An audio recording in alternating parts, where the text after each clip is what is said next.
Hey, everybody, welcome back to another edition of the Rising Tide Leadership Podcast, where we simplify the complexities of your leadership journey.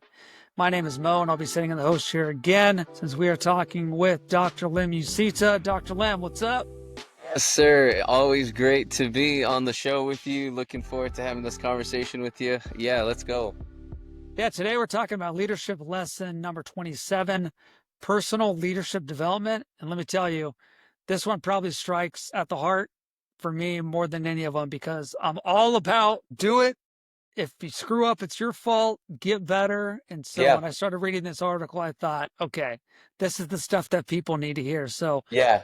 why don't you just tell us about what inspired you to write this and what it's about? Well, there's a whole bunch of things that you can read about in the leadership literature. When you read leadership books, it tells you all the things that you need to do, but it doesn't tell you everything that you need to do. I think part of it, well, a big part of this particular lesson has to do with the emotional and the personal side of things. And so, we all have different frustrations in leadership, and it's just helping each individual leader work through their particular frustration and how they can grow from it. I love it. Let's start by talking about whatever your leader goes through, which is frustration. Why is it so powerful to start with what frustrates us about the leaders that we follow? Yeah, I like that. The first thing about that is it gets you to reflect on leadership that you've experienced. And so you're thinking through leadership practice, either your leadership practice or more specifically the leaders that you've worked with. And then the second thing is if you've experienced any frustration in leadership, there's always this personal and emotional connection to that experience. It tells you something about yourself, a possible trigger, or it causes you to ask, why am I frustrated about this? It also shows you something about your leadership, and I'm sure we'll unpack that in, the next couple of minutes. Can reflection on bad leadership actually be a roadmap, though, to discovering our own leadership values?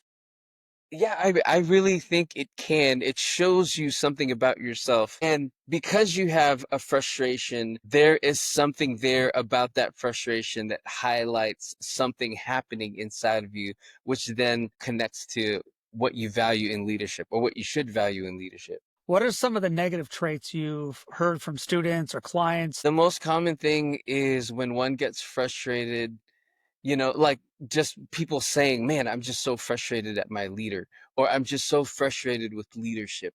And there are a lot of times where you hear the us and them kind of language, like in an organization, they will other leadership as if they're far away, like they do this to us. And so there could be many reasons for this. The leader that's leading might just be unaware of his leadership frustrating the team members, or they just don't care. That's also a possibility. But they're the Yeah. leader, you know what I mean? So they're the leader and they're going to do what they do. Now, I think this lesson is more for the team member and those that are watching leadership. The team member might just, might be frustrated by that situation, but they also may need to just grow up or mature, or maybe they're just in a really tough situation. But no matter what the frustration is, the frustration still highlights something that's happening inside of you.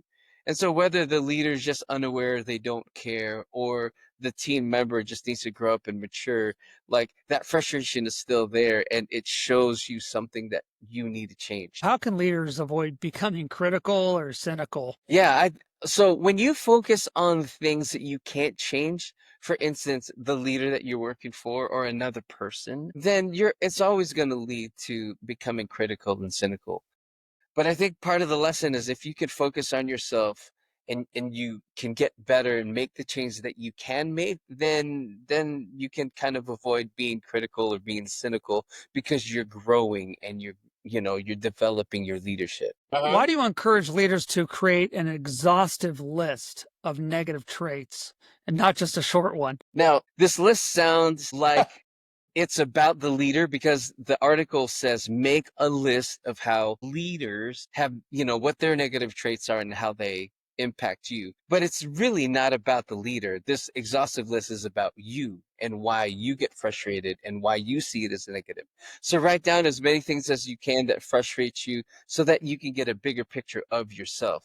And this list acts like a mirror to show you, to just show you like here are all the negative things that you see. Why do you get frustrated about that? Then what can you change? So, what typically happens when somebody takes the time to actually make this list and do it thoroughly?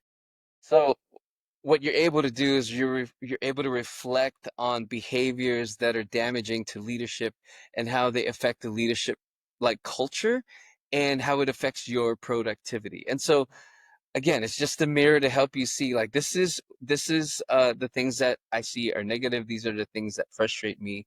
What can I do to change? So, have you ever had a coaching client maybe experience a breakthrough from using this part of the process? Yes, I've had many clients that I've worked with and just many team members that I've worked with. And when you can help a team member better understand their leader, then they learn how to navigate their leader. They learn how to lead up.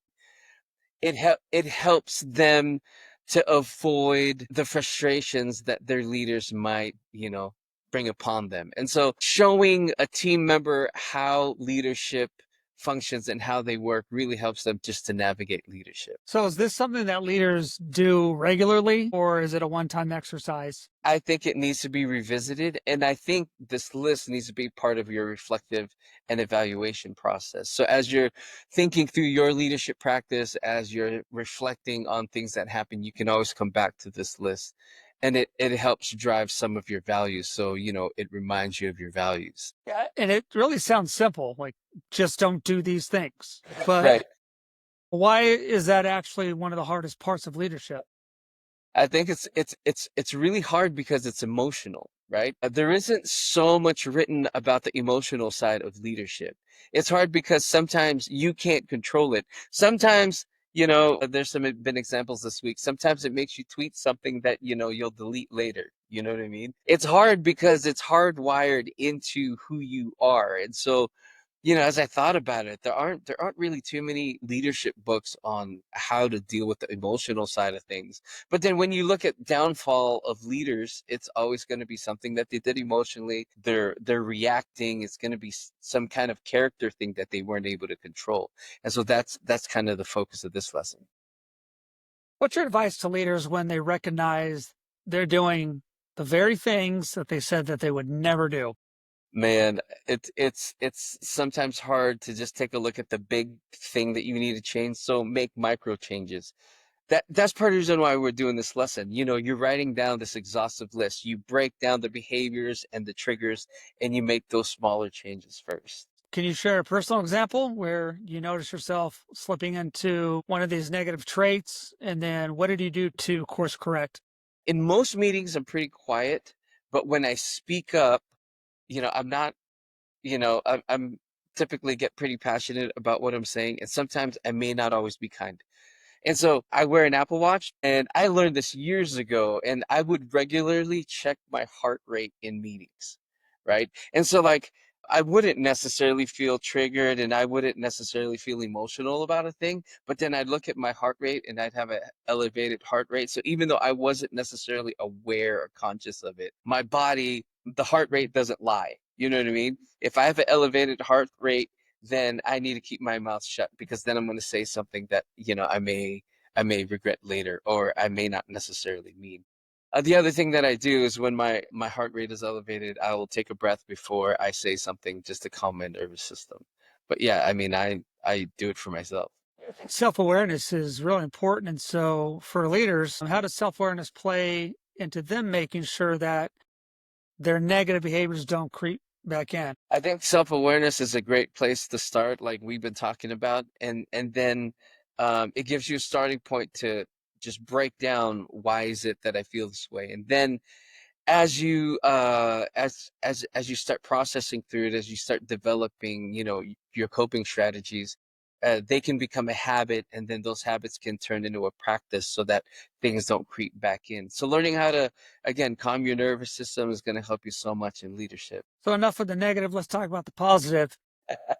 So, once you know what not to do, how do you build yourself into the kind of leader that you do want to be? Yeah, and this lesson focuses on not doing the things that frustrate you as a leader. Again, you write all those things down. So the flip side would just be simply to do the things that aren't negative, right? So you're going to be writing down those negative things, and then to just simply, flip it and do those kinds of things, to be encouraging, to communicate more, to, whatever it is that frustrates you, just do the opposite of that so that you're not doing the negative thing and you're doing the positive. If leadership is all about people, what are some of the practical ways that leaders can develop traits like empathy, communication, trustworthiness? This list helps you to be aware of the negative things, but then it also helps you to build the list of the positive things. So that's why, I mean, the negative things is just so much easier to identify than the positive things. And you take that list of negative things, and then you can build a list of positive things to do, and then you can develop those practices based off of the ones that trigger you. And so again, like using those micro changes, those little things, and instead of, because like changing that whole big thing can be daunting, but this list can help you to identify, well, I mean, even something as simple as your heart rate, or where you are, or taking a breath. Those are all little things that help you with empathy, communication, and trustworthiness. I think it also helps you, we talked about this quite a bit in the last couple of episodes. It helps you to not react, and reacting is managing emotions and is not leading. So yeah, this list helps you to develop those positive things that you can be doing. So, how important is it to share this personal development plan with others? So, like a team, a mentor, so that you can stay accountable. Yeah, it's definitely very helpful because it provides accountability for you. I think case in point is we're podcasting about my list.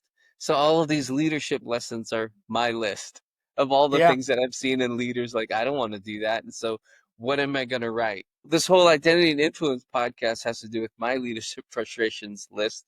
And not only are we podcasting about it, we're sharing it with everyone that listens. And so like, I love that you asked that question because this whole podcast has to do with my frustrations list. You say that what frustrates us and others often lives in us. Can you unpack that? Yeah, so we've used this line before in this podcast, but we don't, and the line is, we don't see the world as it is, we see the world as we are. And so what frustrates you says a lot about how you've been programming. So if you see something in someone else or in a situation, it reveals something about yourself. So, how can leaders take that mirror moment and use it for growth instead of guilt or denial? Yeah, I think the main reason for the lesson is I don't think we've developed that practice for using that mirror for growth. That's why we're talking about it here. It's not natural or normal to do this kind of work, to like write down the negative stuff and then turn it into something positive and develop a practice out of it. It's much easier to criticize and tear down. But what we're doing is we're taking that list of things that are criticisms and things that, that could easily tear down someone, taking a look at ourselves, that's the mirror part, and then developing practices and developing habits that are positive and helpful for leadership. So, what does it look like to approach leadership with both humility and at the same time being confident? These are one of those questions, of like one or the other, right? I think having humility to be better and to grow in your leadership helps us to develop and grow our confidence. So then you need both, right? The humility helps us it puts us in a place to develop and grow. And as we develop and grow, our confidence develops. And then we're not managing feelings, and then we're not reacting to things, which we talk about here is not leadership.